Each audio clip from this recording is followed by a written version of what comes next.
Hello friends, इस video में देखेंगे डाटा स्ट्रक्चर के क्वेश्चन और आंसर, जिसमें हमारा टॉपिक है dynamic array. In dynamic array का यूज कैसे होता है और उसमें कैसे एमसीक्यू बनते हैं वो मैं दिखाऊंगा इसमें। पहला क्वेश्चन है, what is a dynamic array? Dynamic array क्या होता है? ए है a variable size data structure.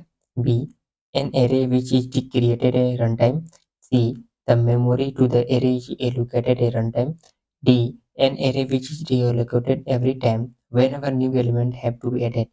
तो इसमें जो पहला ऑप्शन होगा हमारा, ये ऑप्शन सही होगा, ए variable size data structure. Next question हमारा है दूसरा, what is the mean by physical size in dynamic array? अगर हमको फिजिकल साइज क्या होता है डायनेमिक एरे में ये पता करना हो तो इसमें कौन सा सही होगा? The size A, the size allocated to elements. B, the size extended to add a new element. C, the size of the underlying array at the back end. और डी दिया है the size visible to user. मतलब कि dynamic array का physical size का मतलब क्या होता है? इसका मतलब होता है हमारा कि जो भी हम अंडरलाइन करते हैं एरे में उसका बैकएंड से मतलब होता है इसका। नेक्स्ट है तीसरा, the number of items use by dynamic array content is. अगर हम नंबर ऑफ आइटम पता करें डायनेमिक एरे में कौन सा होता है इसमें, तो ये दिया है फिजिकल साइज, बी दिया है कैपेसिटी, सी दिया है लॉजिकल साइज और डी दिया है रैंडम साइज। तो जो डायनेमिक एरे का जो आइटम का जो हमारा साइज होता है वो हमारा होता है लॉजिकल साइज।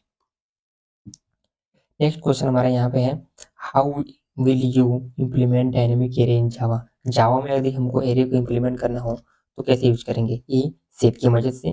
बी, मैप की मदद से। और सी, हैश मैप। और डी दिया है लिस्ट। तो हम यहाँ पे लिस्ट का यूज करेंगे जब भी हमको यूज करना होगा, इसमें जावा में यूज करना होगा तो इसमें एरे लिस्ट का यूज करते हैं हम। नेक्स्ट क्वेश्चन हमारा है पांचवा, which of the following is the correct syntax to declare an array list in Java? अगर जावा में हमको एरे लिस्ट को डिक्लेयर करना हो तो इसका क्या तरीका है? यही डायनेमिक एरे हमारा है, ये वाला। और ये दिया है array list L a new array list. और यहाँ पे देख सकते हैं, यहाँ पे सबसे बड़ी स्ट्रक्चर का मतलब मेन इश्यू है कि कौन स्ट्रक्चर सही है। बी एरे लिस्ट सबसे सही है, बट जो स्ट्रक्चर का तरीका हुआ हमारा पहला सही है, क्योंकि इसमें एरे लिस्ट को ऐसे ही डिक्लेयर किया था, यहाँ पे किसी को ब्रैकेट वगैरह को यूज नहीं किया था, और मगर यहाँ पे केवल जो स्मॉल ब्रैकेट उसका यूज किया था। ठीक, और नेक्स्ट हमारा है 6 नंबर कि the array is divided into 2 parts in. दो एरे जो होता है 2 पार्ट में डिवाइड होता है। तो इसमें पहला दिया है ए हैश्ड एरे ट्री, बी दिया है जियोमेट्रिक एरे, सी दिया है बाउंडेड साइज डायनेमिक एरे और डी दिया है स्पार्स एरे। तो हमारा इसमें सी ऑप्शन हो जाएगा, ये वाला, जो कि बाउंडेड साइज डायनेमिक एरे होगा, क्योंकि जो पहला पार्ट होता है वो स्टोर करता है आइटम को, और दूसरा पार्ट जो होता है वो हमारा जो नेक्स्ट लोकेशन होता है ना, न्यू एलोकेशन, उसको करता है। इसीलिए जो अभी देख रहे हैं यहाँ पे एरे लिस्ट में, और यहाँ पे एरे लिस्ट में देख रहे हैं ये न्यू, ये नेक्स्ट जो लोकेशन है उसके लिए यूज किया था। नेक्स्ट सातवां है, which of the following is disadvantage of dynamic array? जो डायनेमिक एरे होता है उसका डिसएडवांटेज क्या होती है पता करना है तो क्या होगा? A, locality of reference. B, data cache utilization. C है रैंडम एक्सेस। डी है मेमोरी लीक। तो जो भी हम डायनेमिक एरे यूज करते हैं उसमें मेमोरी लीक का सबसे ज़्यादा खतरा रहता है, इसलिए हमारा डी ऑप्शन सही हो जाएगा, क्योंकि ये हमारा क्या उसका सबसे बड़ा डिसएडवांटेज है। नेक्स्ट हमारा है, what is the time complexity of inserting deleting at the beginning of the array? अगर हम कोई चीज किसी भी एरे में हम कोई भी एलिमेंट इंसर्ट कर रहे हैं या डिलीट कर रहे हैं तो उसका टाइम कॉम्प्लेक्सिटी क्या होता है? A, O F N, O N, और फिर दिया है ओ एफ एन, सी दिया है ओ एफ लॉग एन और डी दिया है एन लॉग एन। तो हमारा आंसर हो जाएगा B, O F N. Next हमारा दिया है, dynamic array overcome the limits of static array. Static array को जो लिमिट होता है उसको मतलब ओवरकम करने का काम कौन करता है? A, true. B, false. सही है कि गलत है ये बताना है आपको। तो स्टैटिक एरे होता है उसके लिए डायनेमिक एरे की इसलिए भी किया जाता है ताकि इसको ओवरकम कर सकें, मतलब उसका हम मतलब यूज कर सकें। तो बात सही है, इसको ओवरकम करने के लिए हम यहाँ पे डायनेमिक एरे का यूज करते हैं। नेक्स्ट हमारा है यहाँ पे, the size of the dynamic array is deallocated of the array size is less than percentage of vacant physical size. जो भी हम डायनेमिक एरे यूज करते हैं और जो एरे का साइज होता है वो कितने परसेंट वहाँ से लेस होता है वैकेंट साइज से, तो वो हमारा दिया है, ए दिया 30%, बी दिया 40%, सी दिया 10%, डी दिया 20%। तो हमारा ये होता है 30% हमारा क्या होता है, लेस होता है साइज में, अगर बात करें उसके तो हम। नेक्स्ट हमारे यहाँ पे दिया है 11 नंबर, बोथ डायनेमिक एरे या dynamic memory allocated at same. बात सही है कि जो भी हम डायनेमिक एरे लेते हैं और डायनेमिकली एरे मेमोरी जो एलोकेट करते हैं क्या दोनों सेम होते हैं? तो ऐसा नहीं होता है, डायनेमिक एरे अलग होते हैं और डायनेमिक मेमोरी जो एलोकेट होता है वो दोनों अलग होता है। इसलिए हमारा जो बी आंसर होगा वो फॉल्स हो जाएगा, सेम नहीं है, डिफरेंट है।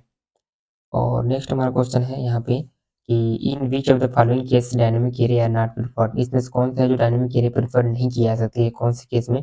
तो यहाँ पे ये दिया है, if the size of the array is unknown, अगर जो एरे का साइज है वो पता ही नहीं है तब हम यूज करें कि ना करें।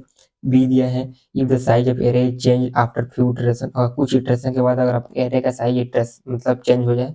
फिर C, if the memory relocation takes more than expensive, और या दिया है D, if the array holds less number of element. तो यह बताना है आपको इसमें से कौन सा आंसर सही होगा। तो हमारे यहाँ पे हो जाएगा डी, कि if the array holds less number of element, अगर कोई भी एरे अगर उसमें बहुत कम एलिमेंट है, कम नंबर एलिमेंट है, तो उसमें हम डायनेमिक एरे को क्या कर सकते हैं, यूज कर सकते हैं। इसलिए हमारा ये वाला आंसर सही हो जाएगा।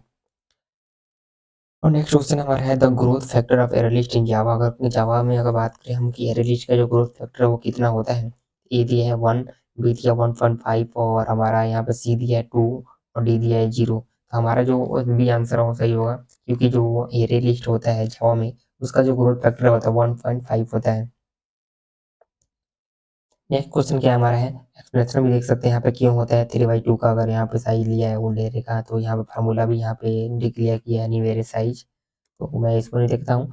और यहाँ पे 14 नंबर क्वेश्चन हमारा दिया है क्या, कि हम यहाँ देखेंगे 14 नंबर क्वेश्चन में क्या दिया है, in special case the time complexity of inserting deleting at the end of dynamic array, अगर हमको इंसर्ट और डिलीट करना है एलिमेंट को तो उसका टाइम कॉम्प्लेक्सिटी क्या होगा डायनेमिक एरे में, खास तौर से ए दिया ओ एफ एन, बी दिया ओ एफ n/2, और सी दिया ओ log n, और डी दिया है ओ एफ 1। तो बताना है तो हमारे यहाँ पे ओ एफ एन ही होता है, ठीक है, क्योंकि जो हमारा टाइम कॉम्प्लेक्सिटी एन साइज होता है, तो इसलिए पहला सही हो जाएगा। 15 नंबर क्वेश्चन जो कि लास्ट होगा इस टॉपिक का, वो है which of the following array are use in the implementation of list data type in Python. Python में यदि हमको लिस्ट डाटा टाइप का यूज करना हो तो इसमें कौन से यूज करेंगे हम। ए दिया है बिट एरे, बी दिया है डायनेमिक एरे, सी दिया है स्पार्स एरे, और डी दिया है पैरेलल एरे। जैसा कि जानते हैं जो पाइथन होता है वो डाटा टाइप में जो भी सब चीज डिक्लेयर होता है वो सब डायनेमिक होता है, इसलिए हमारा यहाँ पे हम डायनेमिक एरे का यूज करेंगे अगर लिस्ट डाटा टाइप का यूज करना हो तो वहाँ पे।